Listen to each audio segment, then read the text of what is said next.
Brooke Eliason, welcome to About Progress. Monica, thank you so much for having me here. I have been an About Progress listener for years. I'm not even exaggerating, at least 6 years or more now. Oh, So wow. it's a huge honor to be here today. And seriously, thank you so much for having me. Oh, that means the world to me. And it's so fun because years ago we had a phone conversation about you potentially starting a podcast. I don't know if Yes. you remember that, but we talked through your ideas and the direction you were headed. And several years later, you've now started it. And I have so loved your podcast and, just hearing you and talking to other creators and food makers. I don't even know if that's the right word, but we're just going to go with it. And as I've been listening, one of the things I've loved from you is just how much you love food. It's Oh, so yes. like it trickles down into everything you share, the way you talk about food, the way you make it, the way you teach how to make it. But I was curious about your own relationship with food because it's this time of year where we're all getting that pressure, Yes. right? To be Hmm. critical, to tighten things up, to basically not love food, to not make it an important part of life, to more like shun it and push it away. So let's start with your own relationship with food and what that's been like and how you eventually cross over to foodie status. I'd love to Yes. know that too. So tell us all about that. Okay, cool. Well, this is a topic that is just so fun and easy for me to talk about. I have loved food from the very beginning. And I feel like I'm pretty even split of nature and nurture. I grew up in a household with an incredible mom who a lot of people may know who my mom is. Her name is Cy Foster, and her space online is called A Bountiful Kitchen. But she loved food. And so that really translated to me. It didn't matter if it was like a weeknight dinner or making cookies or a big family gathering, like food was always super, super important. And so I feel like I kind of genetically got some of that, right? It just feels so natural to me, but I think I had the most perfect role model to kind of nurture that love for food. And even there's four of us kids in my family, even the boys like really love food. They're a little more willing to like, eat at Taco Bell or whatever. Sure. But we come from a family that like food is a really big deal. And so, I just think from a really young age, like the easy bake oven was a big deal, and making the chocolate chip cookies for the first time was a big deal. And I remember we had like a little cookbook from my elementary school that I would whip out and just, I think a lot of people did that, right? They either had like neighborhood or church cookbooks or whatever. And like I would just try things. I was not scared. I was totally willing to just kind of corral the ingredients and test things out. When you're talking about like a transition into a true foodie, I mean, even in junior high and high school, I've always loved documenting, and I had one of those Canon Power Shots. Did you ever have one of those? Like a little, Yeah, not a, like I lost a mine, digital but yeah. camera. I mean, I started taking pictures of food like in high school, and just the worst. I still have some of them. They're terrible, but I just think I loved my food so much that even then I wanted to like capture it. Yeah. It wasn't like to show anyone. It was just like, this is art, which I mean, honestly, looking back, I'm like, wow, it would be like a bowl of ice cream, right? But it Yeah. was there, right? That passion was there.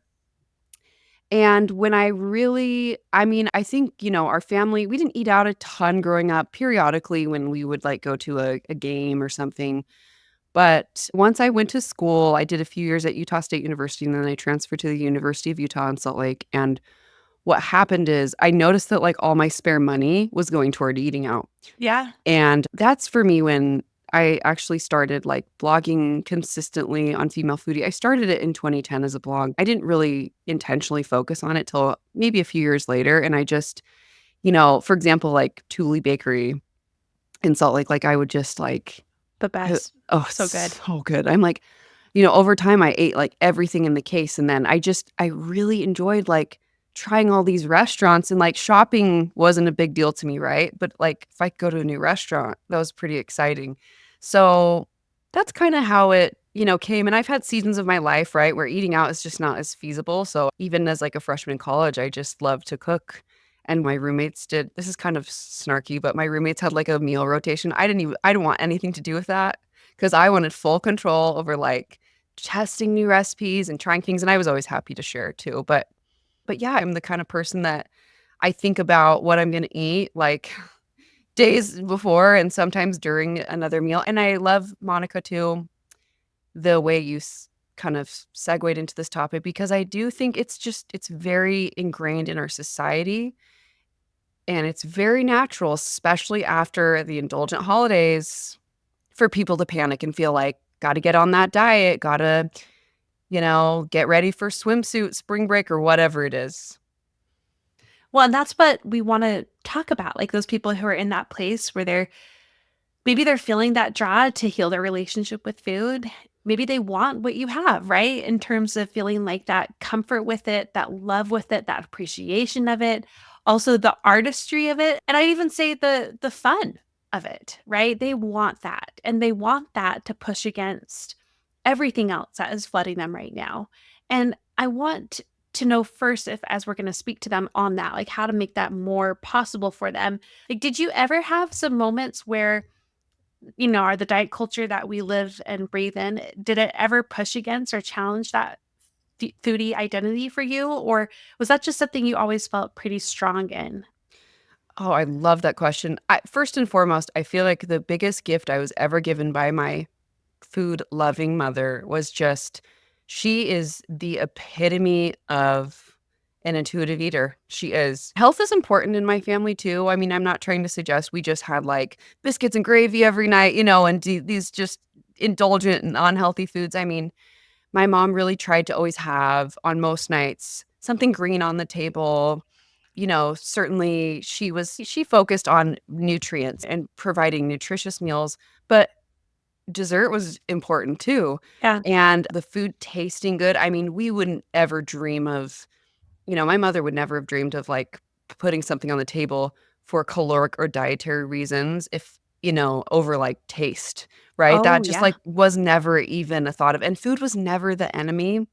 So I feel like just foundationally, and maybe that's for people listening, that may not be your upbringing and that's okay. But I think thinking about it in the lens of, I'm assuming most of your listeners, Monica, have children of their own. It's not too late. It's not too late to be the best role model. And it may even be within a relationship that you're in. But the gift that my mom really gave me was that food was to be celebrated.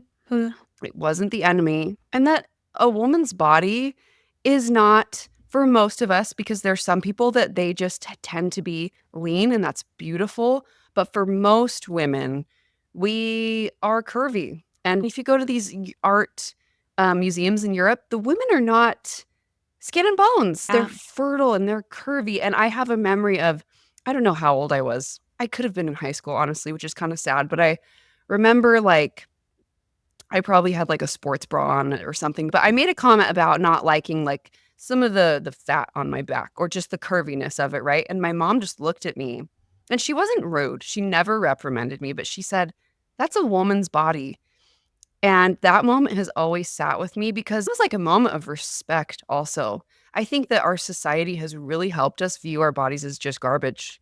And I think we've all kind of had experiences with people that they've passed too early, right? Things of like cancer or accidents or whatnot. And it's like our bodies are such a gift, when we can think about them that way. And food too, like food is such a vehicle to, for me, like when I think of some, not all, but a lot of them, some of the most joyful moments in my life, more often than not, food is the vehicle. Think about the rituals, the things we look forward to, some of those most tender, special moments, right? They're around food experiences. Think about even just, February, right? Tough month for me always. Oh man, what's there to look forward to in February? Yeah. But just the ritual of like family dinner, like, okay, or even maybe it's even like a date night. That's a ritual I love. I think a disservice that we do to ourselves is when we demonize food. I had an experience a few years ago with, I won't mention who, but a couple came over to my house and I made a pretty like balanced dinner. It wasn't like, I didn't make like fried chicken sandwiches, right? Like it was just like Yeah. it was like a fairly balanced meal, great flavors. Like I was really excited to serve it.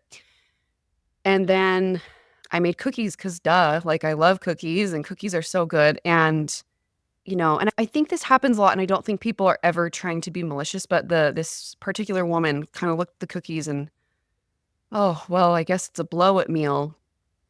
And that experience has Oh, also no. sat with me. First Mm. of all, I think we need to be careful around the language we use when other people are cooking for us.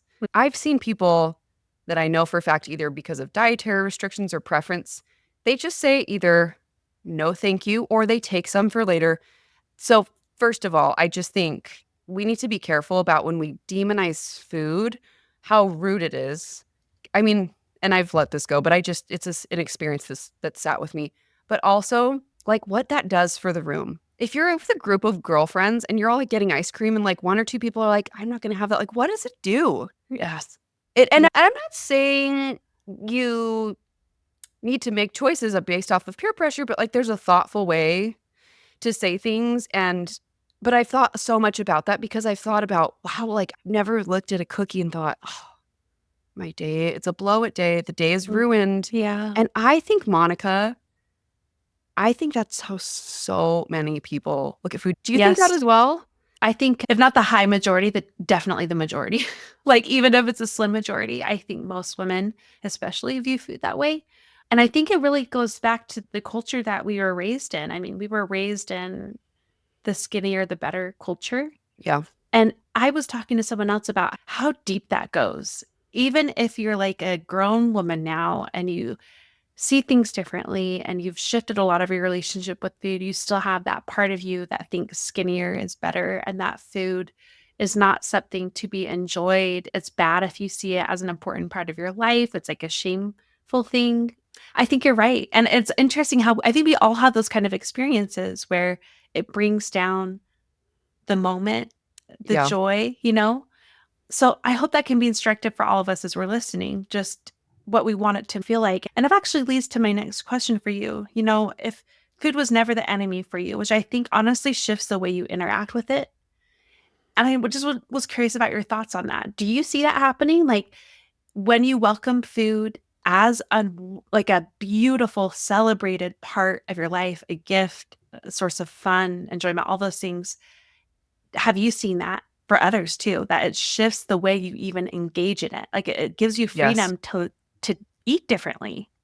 Yes. And let me be clear on two things. First of all, I have struggled, even though I had the most amazing role model, I've struggled, I would say, many times in my life with, wanting to like be a smaller dress size, which is so silly, but it's a part of being in our society. Or, oh gosh, after having a baby, those are tough moments, right? Where you're like, It's really tough. or maybe it's like 2 years after a baby, right? And you're like, oh, okay, like you have these expectations. So I don't want to, I've struggled.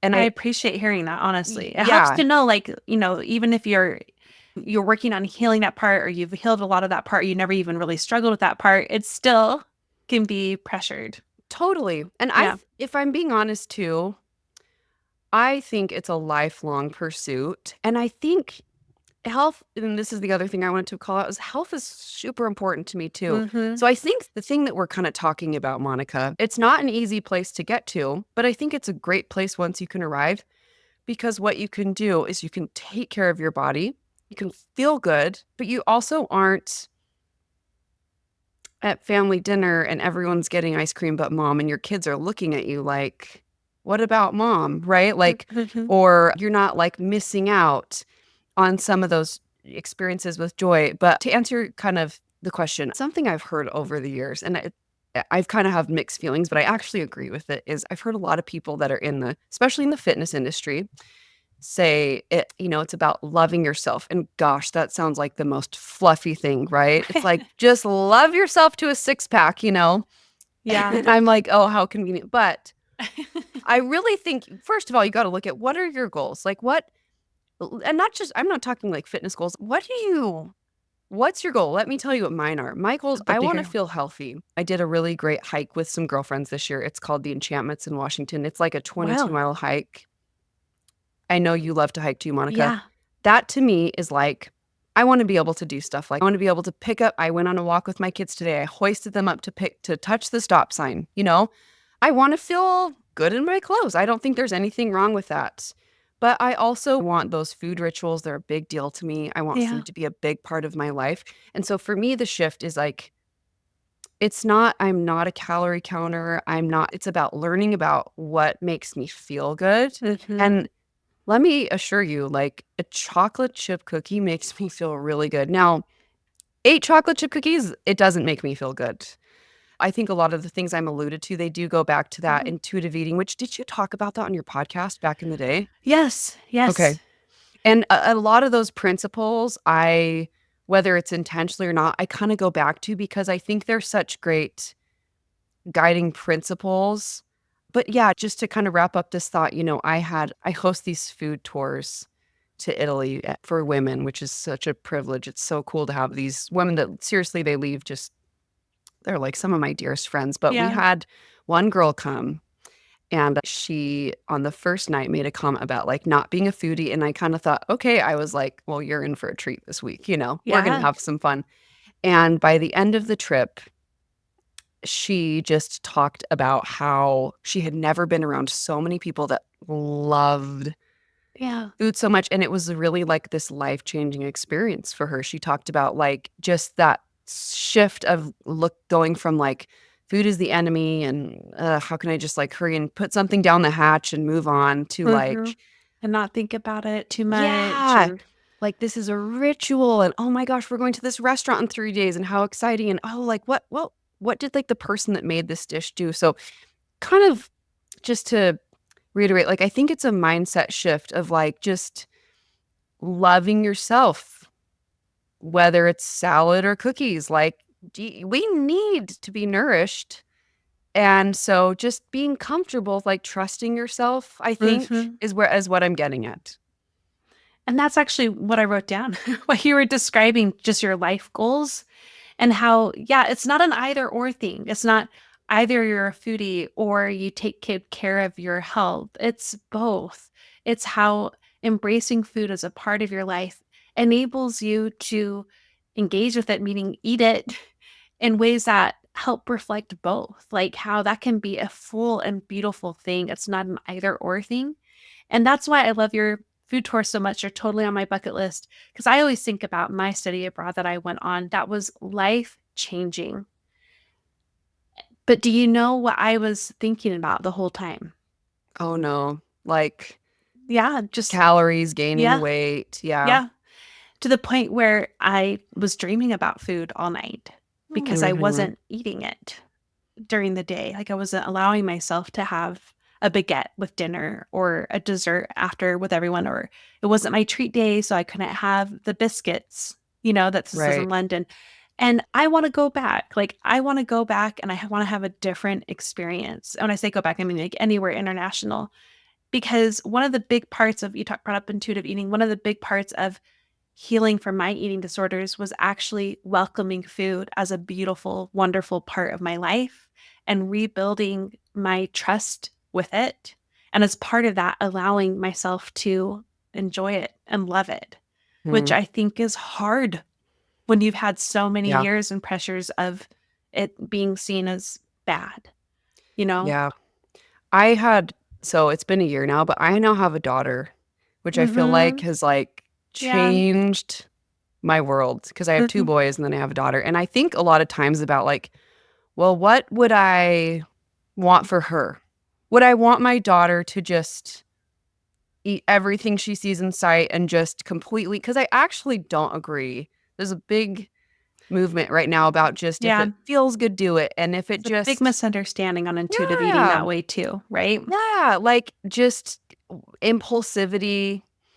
I don't Yeah. agree with that. I think that, It's like not hedonism. That's not what we're yeah. describing, you No, know? I think moderation is good. I think it's great to like, I think a good example is, like, Diet Coke. I love Diet Coke. I love it, but I don't like being reliant on it. I don't like getting up at 7 and being like, "I need a giant Diet Coke to start my day," so I'll try to maybe just, like, have it on the weekend or, like, if it's, like, a Yeah. holiday, which some people are like, "Oh my gosh, Diet Coke," but, like, I've had seasons of my life where it's gotten out of hand, but, you know, in the lens of looking at my daughter, what would I want for her? I would want her to take care of her body.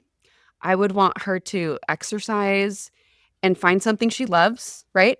I would want for her to eat balanced meals.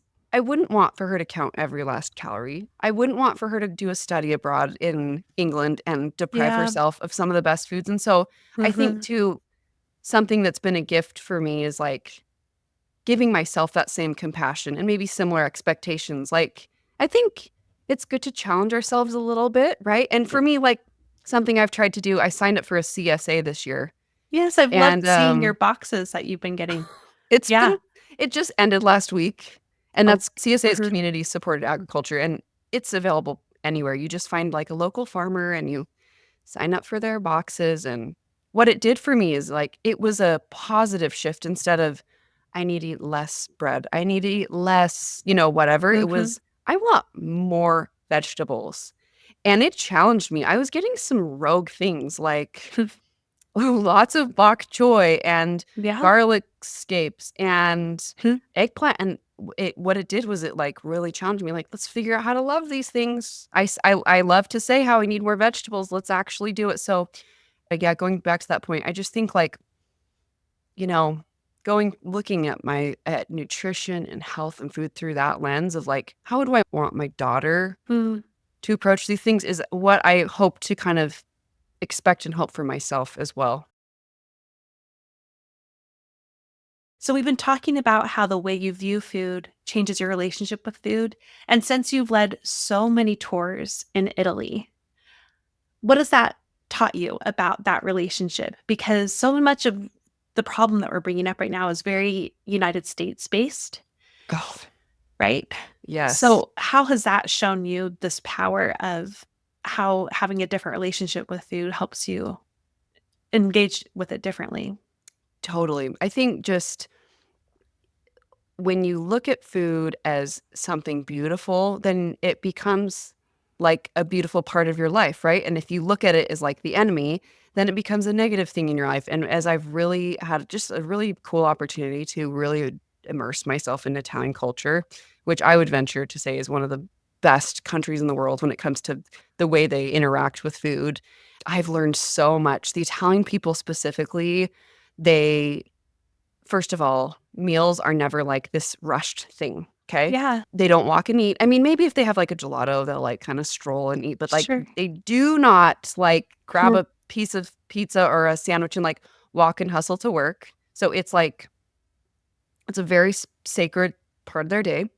It's family oriented.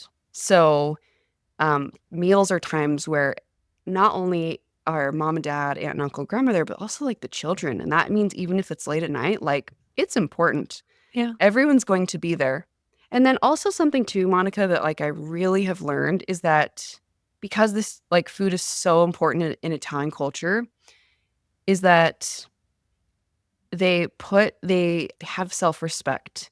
You don't see a lot of like processed foods in Italy. And don't get me wrong, I've eaten my fair share of processed foods, but you'll notice that they cook a lot with like seasonal ingredients, or they'll take one or two things and really just do a couple tweaks or things to them to make them taste really amazing. And so it's like kind of like almost a celebration, right? Of like what's in season or what's available regionally. And so I think that the Italians, like what I've really learned is just that the food really is a vehicle, right? By like taking the time and using it to make your day special and to really give it like the respect it deserves.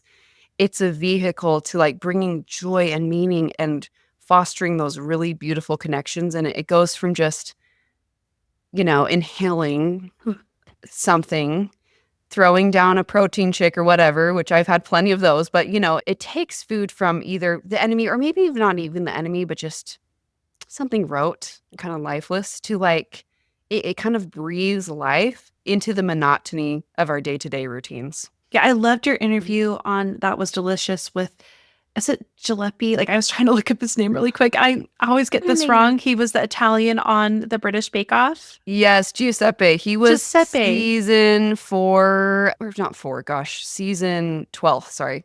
Season of 12 the British Bake winner. Off. Yeah. Oh my gosh, yeah, and he's through and through an Italian, right? Yeah, I love that conversation. So I would refer them to listen to that if they want more examples on this. Oh, thank you so much. Well, it's just such a part of their culture. It's just so natural to them. Italians wouldn't dream of doing some of the things that we do. They wouldn't dream of eating as many packaged and processed foods as we consume. They wouldn't dream of focusing so much on calories, right? Mm, And yeah. macronutrients. And they also, too, kind of on the other side of the pendulum, they're really active, right? And so they've kind of naturally built in, like they walk a lot. They're not sedentary. They're out and about and they like to do things outdoors. And so it's just, I think that there's a lot to learn about their pace and the rhythm. And they also, too, one thing I want to add is that they're really good at connecting generations through Yeah. food, right? Yeah. Food isn't just, yes, it's about the food tasting good and eating it together, but it's like, each Italian has like their nonna's pasta dish, whatever. That is like a piece of family culture. Hmm. So I think they're really great at, using food to connect generations and to show like devotion to those that came before them. I love hearing that too. You've given us so many great tips here along the way. So I'm just going to highlight a couple of them and see if you have any more you want to add to someone who's Sure. interested in adopting more love and appreciation of food. Again, not as an either or paradigm, but as part of living a rich and healthy life.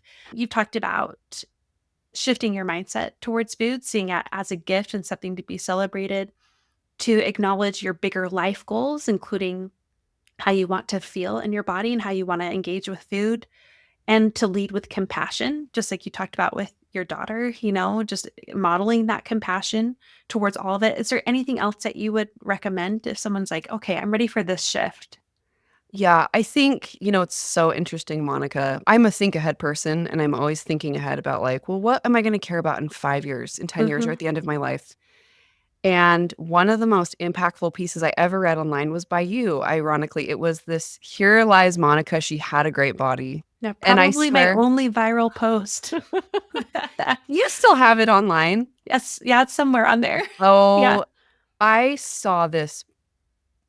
I saw this years. I mean, what year did you publish that, I think Monica? it was 2017, It's been a 16 or long 17. time. Yeah, it's been a long time. It's been a long time, but It's back when I wrote. I don't think I had a podcast yet. yeah, So, I don't think you did either. What I love about I mean, correct me if I'm wrong, but what I remember from that article is you talked about like when you die, like what are people going to remember about you? mhm. Are they going to be like, oh, she had the best body. She had six pack, right? And that's what she always fit in a size 3 or 2, whatever. And that's what your premise was. Like, here lies Monica. She had a great body. And I think about that so much. And I think too, I think just to kind of tie a bow on all of this is like, what do you care about? Like, what do you want your legacy to be? Mm, What do you want to have when you look back on your life? mm, And again, I don't think what we're talking about is a super easy thing. I think that it's not. I think it takes intentionality. It takes changing the language we use around food, especially for coming from one of those negative places. But like, just, I think keeping the end in mind, like, Yeah. what do I want my kids to look back and think about on like what kind of mom I was? What do I want to remember about the holidays? It's like, I think the study abroad example is so good. I'll tell you some of the memories I have. I have memories of feeling so loved every Thanksgiving and Christmas Well, because my mom just like slaved over food. There was not even a talk about calories, right? I remember feeling so loved every time like my grandma came into town and made her fried rice, excuse me, for us. I remember just, I have so many great memories. And then I'm looking forward into my own little family of just like, what do I want to leave them? And what is really important at the end of the day? So that's kind of my just summation to all of this is like kind of begin with the end in mind. and I think the rest will follow suit. That's one thing Michael Hyatt says is when you know your why, you'll know your way. And so keeping that end in mind, I think will help you know better, well, what can I tangibly do? And I think if Yeah. it's even starting with just making space to have more fun with food, just even starting there, like having, when I go back to one of the reasons that first do something list I made changed my life was because I had make 20 new recipes on there. Mhm. And bringing that in just added so much fun and a Right. break and something to look forward to that really was a big part of reconnecting to myself. And that's what we can even just start there. But I would actually love to know what you think. Like we've talked a ton, we've had a lot of great tips here, but if there's one thing women can do starting today, what do you think that would be? I think I mean, I love the example you just brought up, but I think it's find one ritual and stick Mm, with it. And yeah. maybe and I know I briefly touched on that, but maybe you love baking, right? And maybe just like baking is your happy place. Maybe it's like every Sunday you try something new. Maybe it's like you like to take, bake for other people right in the neighborhood. And so every like once a month you do that with like maybe you have a kid that's in the age where they can like kind of help out. And that's like something you do together.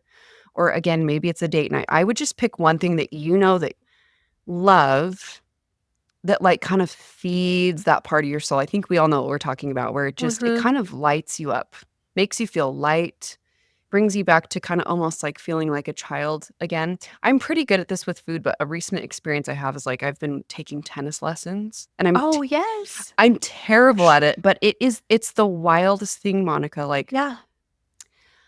I feel like it's so fun because I'm purely doing it for fun. I will never compete. I will never be like amazing, right? I'm just doing it for fun. And so food for me, that's been a little more natural, right? For a long time, but like kind of channel that kind of energy just for fun. Just keep it simple. If you get overwhelmed easily, find a simple cookbook. There's plenty of them out there. If cooking intimidates you and you just want to stick with baking, do that. If you need to get some help, right? You feel more comfortable, like don't be afraid to vocalize to your partner, like, would you be willing to pick up the groceries on this day? Or can we like have a date night in at home and we could like kind of tag team this together? I just think like the ritual, there's a quote that I'll end on because someone said it better than I did, but it's a Greg McKeown quote. Are you a Greg McKeown fan? Yes.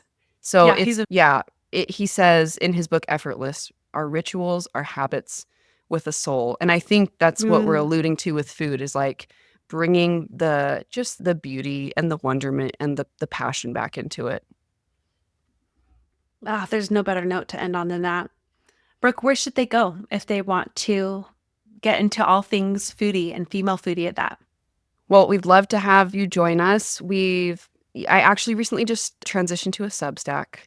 So that's where I'll be sharing a lot of my content moving forward, femalefoodie.substack.com. And it is a paid subscription, so people can try their first recipe out for free. But I have endless free resources on both my social media, Female Foodie, and my website, Female Foodie. And I would just love to see you there.